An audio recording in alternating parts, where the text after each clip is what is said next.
Devin Stokes, Regional Operations Manager of Panorama Solutions, was still thumbing through his presentation notes when the electric shuttle hissed to a stop in front of Prism Vale Retreat Center.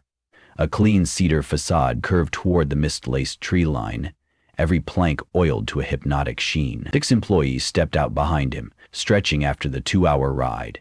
Maya Shaw from Data Analytics, Jordan Wells from Sales, Esther Holmberg from HR, Victor Wynn from IT Security, and Clarice Dunn from Marketing.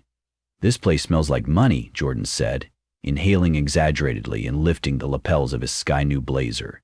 "Technically, it smells like spruce and liability waivers," Esther replied, flipping through a stack of forms thick enough to stunt a sapling's growth. She adjusted her glasses, scanning the fine print.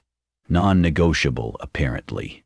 A glass entry door glided open by itself, and a tall attendant in a charcoal jumpsuit greeted them with a practiced smile. "Welcome to Prism Vale. I'm Leora, your retreat liaison. Please sign in and surrender all electronic devices. We'll begin our synergetic escape experience momentarily." Victor cocked an eyebrow. "Synergetic escape?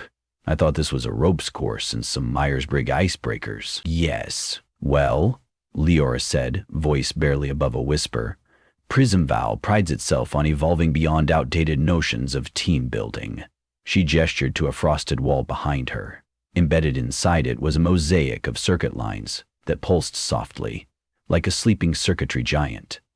"Our rooms are adaptive, tailored to each participant using publicly available data and company-provided psychometric profiles. By the end, your team cohesion scores typically rise 31%. Sounds invasive," Maya muttered, though an undeniable flicker of curiosity glowed in her eyes. She specialized in pattern recognition. Adaptive systems were catnip to her. Clarice reached into her purse for a lipstick, then remembered the "surrender all devices" clause. "Anything we should know before we get locked in?" "Just this," Leora said, handing each of them a slim wristband. "Biometric monitors. They'll track heart rate variability, cortisol levels, galvanic skin response, the usual. They help adjust room difficulty in real time." Jordan slid his on like a luxury accessory. Maya frowned at hers as though it were a handcuff. After signatures and scanned retinas, Leora led them down a long corridor that smelled faintly of ozone and pine needles. Devin noted that the walls possessed neither corners nor visible seams, just a flowing procession of curved glass intercut with moss panels, calming and yet vaguely disorienting. They arrived at a rotunda with 6 doors, each marked by a geometric sigil. Leora halted. "The experience will last approximately 90 minutes. Though you have individual rooms, progress depends on inter-room collaboration. Should biometric signs indicate genuine medical peril, the system will disengage." "Digger. Define genuine," Victor said, half joking. Leora offered them the bland corporate smile of someone legally restrained from elaborating. "Good luck." The doors irised open simultaneously, inhaling each participant with a hush of vacuumed air. Room 1, Devin. The moment Devin stepped inside, the lighting dimmed to boardroom twilight. A mahogany conference table materialized beneath spotlights, covered in quarterly reports he recognized as his own. 6 chairs faced him, occupied by transparent figures whose features melted whenever he tried to focus. Over the speakers came a client's voice he had once failed spectacularly to impress. The disappointment sharpened to theatrical clarity. "Present," the voice commanded. Devin's pulse spiked. He stammered. The words on the reports had been jumbled into cipher. He glanced at the wristband. A small LED blinking amber, a countdown appeared on the wall. 9:59, somewhere in the earpiece hidden beside the door, Maya's voice crackled. "Guys, everyone okay?" Devin swallowed. "I'm being asked to give a presentation with no data." Victor's voice chimed in, tinny but audible. "Same here, except my server farm's on fire. Literally. Sprinklers raining sparks. Gonna need input." Looks like inter-room communication is indeed the lifeline, Devin thought. He took a breath and cleared his throat. "Maya, can you source the numbers I need? Reports are scrambled. Revenue, Q3, client churn." Maya. "On it." "My room's, well, let's just say it's saturated with numbers." Room 2. Maya, in Maya's chamber, Floor-to-ceiling projections coated every surface, digits streaming down like neon rain. They rearranged into probability trees, regression graphs, encryption matrices. Visual gibberish too dense to part. In the center hovered a single black cube ringed by lasers. A subtitle materialized, "Identify the anomaly. Decrypt to assist colleagues." Maya recognized the data set. They had once used it to predict employee attrition, but PrismVale's algorithm had spiked it with psychological red herrings. Childhood addresses, social media likes, even dream journal keywords she'd logged into a private app. She felt a twinge of violated privacy. The inner room feed kept chirping. Devin needed churn rates. Victor needed server temps. Esther chimed in, rogues, Sargassy style. "I must choose which of you to fire unless I get ethical alignment metrics, chop chop." Maya inhaled deeply, fingers flickering over phantom keyboards conjured by motion sensors. Patterns coalesced. There in the attrition column, a timestamp that hadn't existed in the original dataset, 17:26 and 8 seconds. She highlighted it and the black cube unfolded like a flower, releasing a holographic ribbon. On it scrolled Q3 revenue figures. "Devin, your number is $14,600,000, 0 cents, 5% churn," she reported. "Bless you," Devin said, voice steadier now. She had no idea how many layers waited behind that first puzzle, but the room's projections began mutating, forming fresh labyrinths of code. Prom 3. Jordan's room presented him with a simple situation, a cocktail party simulation. Animated avatars milled around, holding flutes of champagne. A silent timer ran overhead, 15 o'clock dot. His wristband glowed redder the longer he failed to engage. He tried his winning grin on an avatar in a silver dress, but her speech bubble remained blank. A prompt appeared, gain authentic connection. Pitch nothing. Oh, that's low, Jordan thought. The system targeted his sales reflex. Every attempt at small talk dissolved into a glitch whenever he slid toward persuasion. He heard Victor yelling distantly about server fires, Esther weighing layoffs, and Devin's boardroom nightmare. Jordan realized his room probably wouldn't unlock until he extracted some genuine truth about himself. He tried again, approaching a bald avatar nursing a beer. "Rough week?" he asked. The avatar's expression sharpened. A dialogue tree popped up. "Why do you ask?" Jordan hesitated. He considered some canned empathy line but forced himself to dig deeper. "Because I've been drowning in quotas, and I don't know who I am without the next target." The avatar's eyes widened. The room shimmered. One of the walls dissolved into a window, revealing a server stack. Victor's room. A temperature readout blinked red. "Need coolant diagram," Victor called. Jordan's wristband pulse slowed. An info panel appeared on the bar. Server coolant pathways. He snapped an image with his memory, relayed details to Victor. The timer overhead ticked upward instead of down for the first time. Authentic connection created actual connection. He almost laughed. Victor was half crouched behind a virtual console, while flames, probably holographic, though they radiated real heat, licked the air vents. Every 40 seconds, sprinklers expelled water that sizzled into steam before reaching the ground, useless. "Console warnings," screamed sector overheat. He'd seen data centers burn. The mimicry was disturbingly perfect. Maya was feeding him coolant diagrams via the intercom.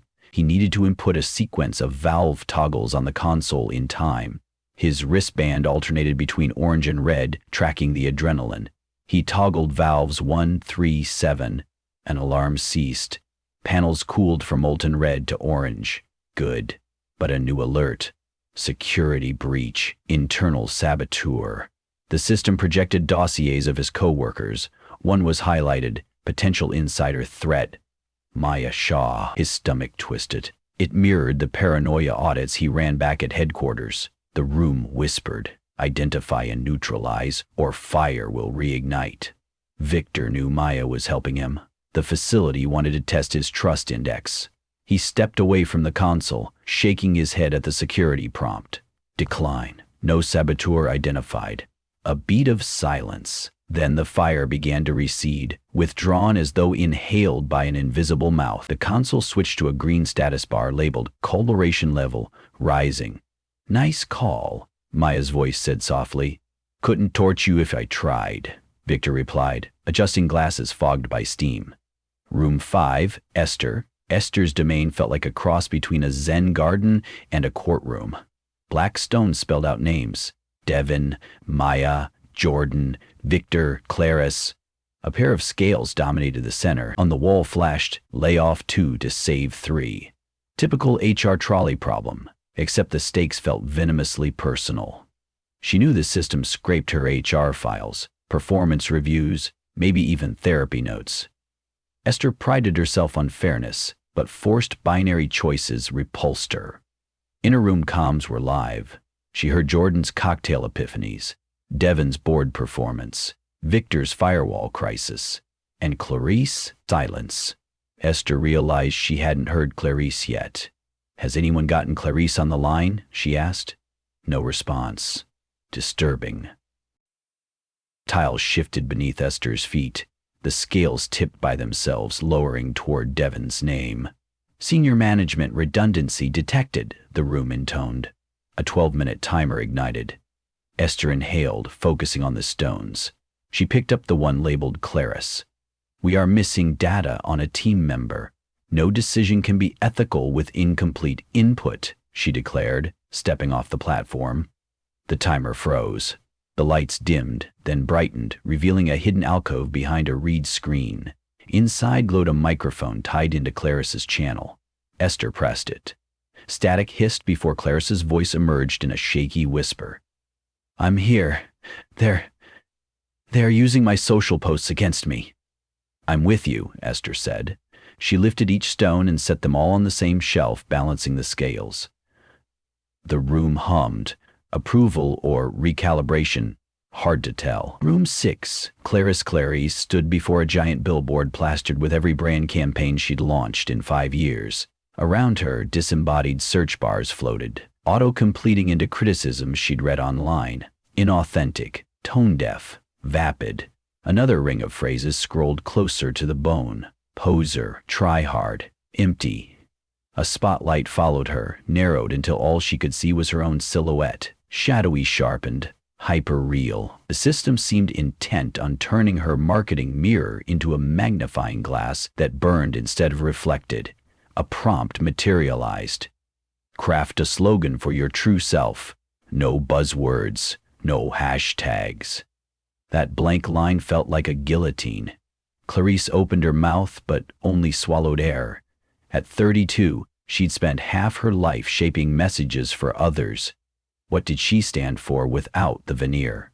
Memory bubbled up, tutoring her younger sister in community college. Late nights, fueled by vending machine coffee and unfiltered honesty. Back then, she didn't care about metrics. She cared about making someone feel they belonged. She whispered, "I make spaces feel like home." The billboard flickered, wiping away the critiques. In their place appeared a door, but it stayed locked. Esther's voice crackled into her earpiece. "Clarice, we hear you. What do you need?" "Company," Clarice said without hesitation. "I think the door wants proof that I'm not alone." Throughout the facility, each participant's display projected a shimmering token with Clarice's name. One by one, they pressed their palms to it. The wristbands synced, beeping in unison. Clarice's door swung wide.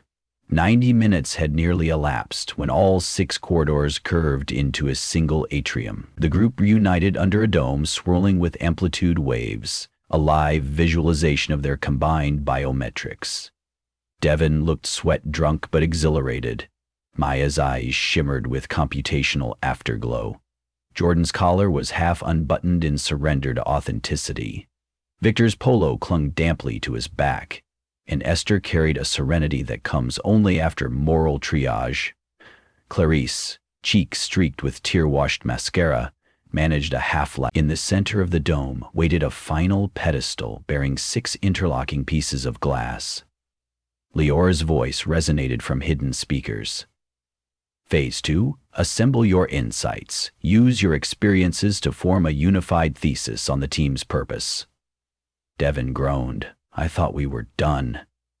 Maya touched one of the glass pieces. Fractals rippled across its surface, mirroring the code rain from her room. They're puzzle fragments, she observed, each tuned to our biometric signatures. Victor examined another shard, seeing etched coolant diagrams. Jordan's piece contained swirling golden speech bubbles. Esther's bore weight scales. Clarice's a billowing welcome mat. Devon's a boardroom table hewn from the same mahogany. They arranged the 6 pieces on the pedestal. Nothing happened until Jordan, remembering his room's lesson, paused. Let's describe why these matter, not just fit shapes, he started. My fragment reminds me I can connect without selling. Maya. Data serves people, not the other way around. Victor. Trust is security's cornerstone. Esther. An ethical workspace protects every voice. Clarice. Home is where authenticity thrives. Devon looked at his piece, the mahogany boardroom. He cleared his throat.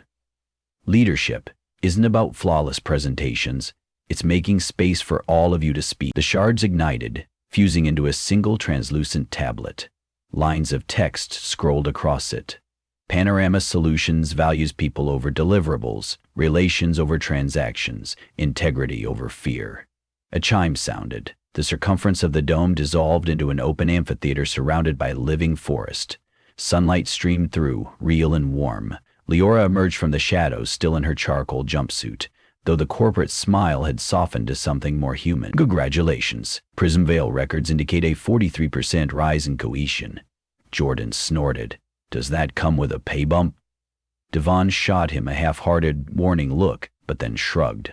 Fair question, Leora chuckled. Increased innovation metrics often translate into compensation.